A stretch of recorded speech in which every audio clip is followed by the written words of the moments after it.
नागपूर हिवाळी अधिवेशनाची तयारी करणाऱ्या कंत्राटदारांना आतापर्यंत जवळपास 30% निधी मिळालेला आहे। माझ्यासोबत कंत्राटदार असोसिएशनचे अध्यक्ष सरोदेजी आहे। सर काय सांगणार?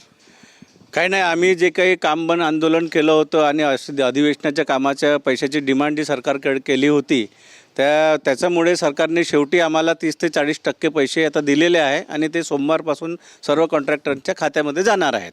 त्याच्यामुळे काय आहे की आता पैसे मिळाले आहे, त्याच्यामुळे सर्व कॉन्ट्रॅक्टर डे नाईट करून जे अधिवेशनाचे कामं आहेत त्याच्यावर सर्व भिडलेले आहे आणि आम्ही जे त्यांना सांगितलेलं आहे की आम्ही तुम्हाला पूर्ण म्हणजे असेंब्लीच्या अगोदर 3-4 तारखेपर्यंत पूर्ण कामं आम्ही संपवणार आहे सर्व लोक। 2 दिवस बंद ठेवलं होतं, त्याच्यामुळे आता डे नाईट करावं लागतं। हो, 2 का 4 दिवस काम बंद असल्यामुळे जो काही ताण आला आहे, डिपार्टमेंटला जरी ताण आला असेल पण शेवटी कॉन्ट्रॅक्टरलाच काम करायचं आहे आणि त्याला जे आज डे नाईट काम करायचं आहे ना, त्याच्यामुळे त्याला जास्त पैसे देऊन काम करून घ्यावं लागत आहे आम्हाला। अशी परिस्थिती आलेली आहे, तरीसुद्धा आम्ही काम पूर्ण करून देण्याची शाश्वती सरकारला दिलेली आहे। किती पैसे एकूण सरकारकडे होते आणि किती मिळाले आता सोमवारी वितरित होणार आहे ते सांगतात?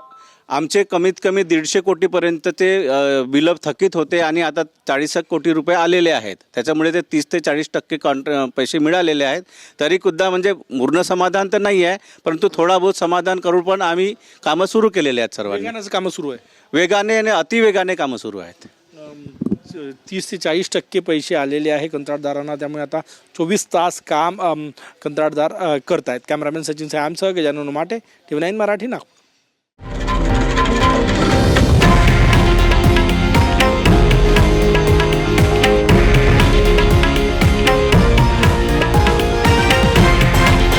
हे आहे देशातील नंबर 1 न्यूज नेटवर्क आणि आपण पाहत आहात TV9 मराठी, एकमेव।